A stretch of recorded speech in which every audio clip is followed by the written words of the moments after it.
Jedná se o zápas o milion. Vítězná dvojice bere rovný milion, proherci neberou nic. A s touto myšlenkou si, Fero, přišel právě ty. No. Bylo to nečekané, nikdo z nás to během schůzky nečekal, ale ta myšlenka samozřejmě, nebo ten koncept je velice zajímavý, jde vlastně o všechno v tom zápase. Odkud přišlo to sebevědomí, ta jistota v tom, že pojďme takhle riskovat? Prišlo to kvôli tomu, lebo keď som chodil ja boxovať,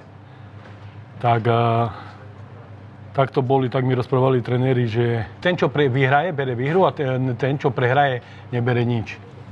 A my, keď sme Tomáš sedeli pri tom stole, tak ja som preháňal asi s cenou. Vám sa to nepačilo.